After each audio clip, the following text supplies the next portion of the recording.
شہرت کے آسمان پر پہنچنا آسان نہیں ہوتا، پھر اس سے بھی مشکل ہو جاتا ہے اپنی اس ریپوٹیشن کو برقرار رکھنا جس کی وجہ سے شہرت ملی ہو۔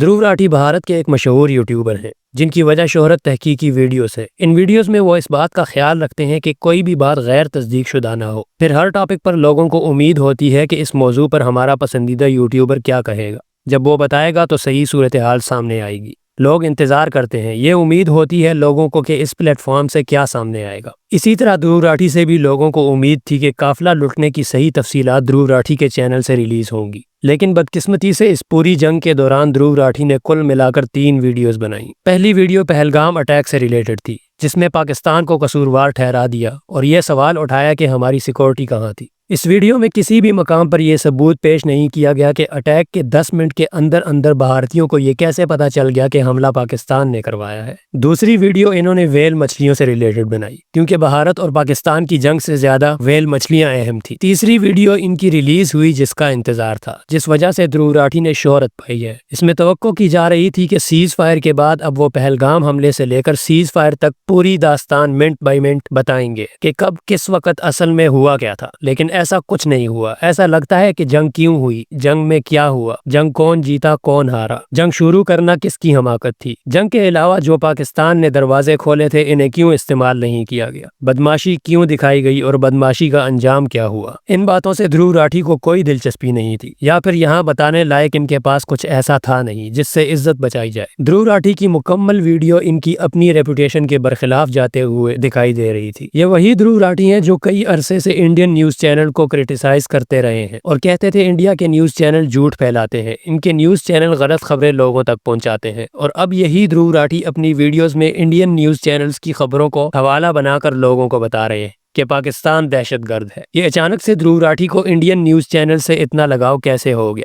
کیوں یہ انڈین نیوز چینلز پر اتنا یقین کرنے لگے؟ لگتا کچھ ایسے ہے دھرو راٹھی کو مودی سرکار نے ایک خفیہ پیغام پہنچایا ہوگا کہ اگر اب تم نے ہمارے سرکاری بیانیے کی مخالفت کی اور اس عمومی فضا کے خلاف جو ہم نے گودی میڈیا میں تیار کی ہے اس کے خلاف ایک ویڈیو بھی بنائی تو تمہارا چینل بھی انڈیا میں ہمیشہ کے لیے بند ہو جائے گا اور اپنے کروڑوں سبسکرائبر سے تم ہمیشہ کے لیے محروم ہو جاؤ گے۔ دھرو اپنی ویڈیوز میں مختلف کورسز وغیرہ بیچ کر بہت سے پیسہ اور مال بناتے ہیں۔ ان کے لیے اب یہ ایک واضح خطرے کی بات تھی جو ان کے لیے ایک بہت بڑا مالی نقصان کا باعث بن جاتی۔ اس لیے دھرو کے اسمارٹ ذہن نے ایک ایسی چال چلی، ایک ایسی ترکیب نکالی جو اس کا چینل بھی انڈیا میں بلاک ہونے سے بچا لیتی ہے اور اس کی نیوٹرلٹی پر بھی کوئی آنچ نہیں آتی۔ دھرو ایک سمارٹ لڑکا ہے اور جدید انفارمیشن اور معلومات سے اپنی ویڈیوز پیش کرتا ہے۔ اس نے سوچا ہوگا کہ واقعی اس ٹائم مودی سرکار کی مخالفت کرنا اپنے پیروں پر کلاڑی مارنے کے برابر ہے اور سراسر اپنا مالی نقصان ہوگا کیونکہ وہ اس طرح اپنے کروڑوں بھارتی ممبرز سے ہاتھ دھو بیٹھے گا۔ اس لیے اس کا اپائے اس نے یہ سوچا ہوگا کہ کیوں نہ ایک ایسی ویڈیو بنا لی جائے جس میں وہی تمام حوالے، وہی تمام ریفرنسز دے کر جو گودی میڈیا دے رہا ہے پاکستانی حکومت کو مجرم اور دہشت گرد قرار دیا جائے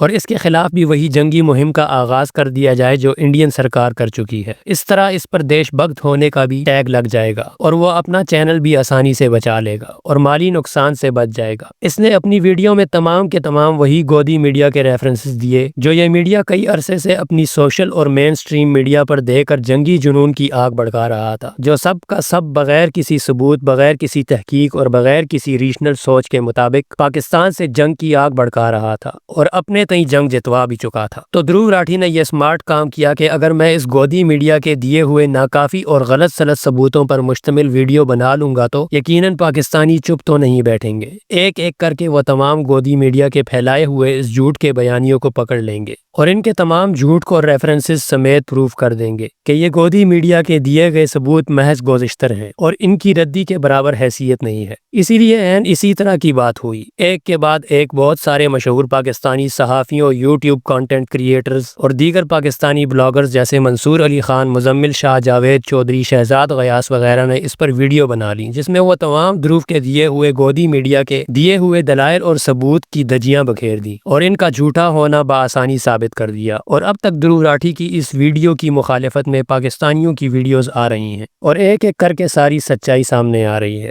اس دنیا کا سب سے بڑا دہشت گرد تو بھارت کے وزیر اعظم ہاؤس میں بیٹھتا ہے۔ یہ اس کی بے وقوفیوں اور حماقتوں پر اگر ویڈیو بنا دیتے تو ان کا چینل بھی بند ہو جاتا اور پورے بھارت میں ان کے پتلے بھی جلائے جاتے۔ اس میں پاکستان کے کچھ لوگوں کے لیے بھی ایک سبق ہے کہ اتنا بڑا ریسرچ اسکالر ہونے کے باوجود جب دھرو راٹھی جنگ سے ریلیٹڈ اپنے ملک کے خلاف ایک لفظ نہیں بولا تو تم پھر کیوں بولتے ہو؟ کیا دھرو راٹھی نے بتایا کہ پہلگام حملے میں پاکستان کے ملوث ہونے کا ثبوت کیا تھا؟ کیا دھرو راٹھی نے بتایا کہ پاکستانی وزیر اعظم نے بھارت کو یہ آفر کی تھی کہ آپ کسی بھی غیر ملکی ادارے سے فریلی انکوائری کروا لو؟ کیا دھرو راٹھی نے بتایا کہ ان کی حکومت یہ معاملہ میز پر حل کر سکتی تھی لیکن وہ بدماشی کے آسمان پر بیٹھے تھے؟ کیا دھرو راٹھی نے بتایا کہ بدماشی کے آسمان سے مار مار کر بھارت کو واپس زمین پر لانے میں پاکستانی فوج کو کل ملا کر کتنا وقت لگا؟ جب پاکستان کہہ رہا تھا کہ تحقیقات کروا لو تو بدماشی کرنے لگے، پھر جب پاکستان نے ساری بدماشی ناک کے راستے سے نکال دی تو دوڑے دوڑے ٹرمپ کے پاس پہنچ گئے کہ اب ہم صلح چاہتے ہیں اور میز پر بیٹھ کر بات کریں گے۔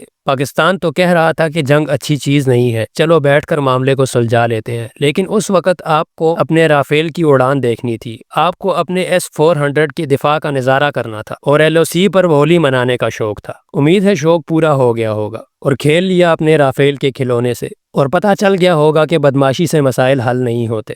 دھرو راٹھی نے ویڈیو میں یہ کیوں نہیں بتایا کہ اسلحہ منڈی سے بھارت نے نئے نئے کھلونے خریدے تھے؟ نئے نئے کھلونے چلا کر دیکھنے کا شوق کس بچے کو نہیں ہوتا؟ اسی طرح بھارت کو بھی تھا۔ یہ باتیں بتانے والی تھی ویڈیو میں، اور جنگ کا کیا حال ہوا یہ بتانا تھا ویڈیو میں۔ اور اگر یہ سب بتانے کی ہمت نہیں تھی تو بہتر ہے آپ اپنی اگلی ویڈیوز شارک مچھلیوں پر ہی بنائیں۔